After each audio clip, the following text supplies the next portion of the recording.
Hey Frontline fans, welcome back to Comic Frontline Fans. You're back with me, Mike SPIDER-SLAYER, getting ready to do that all-important comic book review so you, the fans, can make a decision on what comic books to buy.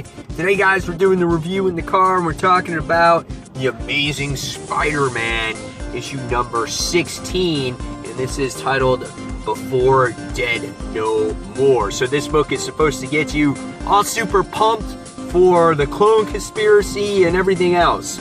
So when I picked up this book and I saw that title up there, I was like, okay, I am excited for it. So it did its job. And this is part one of the story. The book is written by Dan Slott, if you don't know that by now. Artwork is done by Giuseppe Comicoli. Good artwork. Excuse me. I enjoy his artwork. You know, some of his facial expressions are a little weird at times. But nevertheless, when it comes to action shots, good explosions, there's nice colors in the book as well. I think the book is pretty well drawn. Here we get to see the Jackal in here, the Lizard, Max Dillon. We get to see some of those classic superhero villains. And another thing we get to see in this book is the Spider Cycle, which I thought was pretty awesome too. You know, so it's some good stuff in there. Alright, so let's talk about the story and then give you my final thoughts on these. So at the end of the last issue, we saw J. Jonah Jameson. He's just all sick. He's coughing up blood. So in previous issues, I thought it was Aunt May that was sick, but I guess she actually found J. Jonah Sr.'s bloody napkin and then threw it in the trash can. You just heard coughing, but you didn't really know who it was. So it really was Jay who was really sick, because May, you know, sits there and goes, oh, I had thoughts that something wasn't right. So what happens is J. Jonah Jr. is all upset, and he kind of blames Peter Parker about, you know, taking him around the world and stuff like that. And so what happens is they come across a special scientist, and she says, we have some cutting edge technology. It's from New U Technologies. And so J. Jonah, he's kind of upset about this thing. He's kind of like, what do you think? You gonna hold my dad for a guinea pig? He's like, screw you and go to hell, Parker. And he runs off, and, you know, he bolts off. But you can totally understand that, because, you know, it's his dad and he's upset. And, you know, many people react differently when they get bad news about their parents. So that was really good. Aunt May sits there and tells Peter, you know what, Peter, go to work, do what you have to do. So at this point in the issue, I'm kind of thinking, oh shit, now they're veering away from the story, and it's going to go back to something on the West Coast, and it's not going to have supporting cast members in it anymore, because then it has to deal with Peter Parker Industries' chemical plant winds up exploding. And it's just all these chemicals that mixed together and blew up.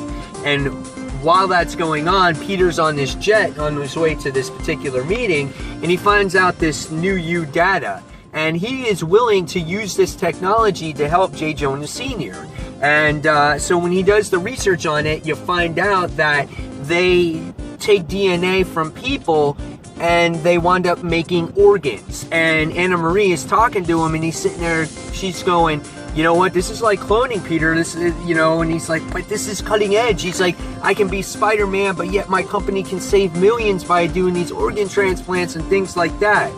You would think this would raise a flag for Peter at this point, because he's dealt with cloning technologies before, but I guess when it is dealing with his, you know, his relatives and whatnot, someone close to him, he's kind of taking a, you know, a different approach to it. Plus he feels he can use it to his advantage, and it seems like this scientist feels like she's trustworthy. So when he gets called to go to this plant, we wind up seeing that he has to rescue, you know, some people and whatnot. We also get a good scene in here, which made me get more excited for this clone conspiracy Dead No More thing, because we get to see the Lizard, we get to see the Jackal, and we get to see Max Dillon try to get his powers back, and he winds up getting his Francine back, which I think is his wife or his girlfriend or whatever it is, or whoever it is. I forgot exactly who she was, but I remember he fried her in previous issues. And he's like, all right, we're doing it. So it was good to see that little scene. So you see the Spider Cycle get busted out here, and he goes into action, and he goes and he saves the day, and he finds out that the scientist was pinned down, and he goes and he saves the scientist before the place explodes. However, when he gets him to the hospital, he finds out that his face mask was cracked. He's just about to die. He feels bad for the family, and so right away, he makes he just makes a quick judgment decision and says, he is my responsibility, he works for my company, I'm going to save him using this cutting edge technology, not realizing that it's connected to the Jackal, and so he pays millions of dollars to save his employee. And by the time we get to the end of this issue, we wind up seeing that Jay Jonah is willing to spend all his allowances because he's very stubborn. He wants to do things his way. It's his responsibility, he feels like.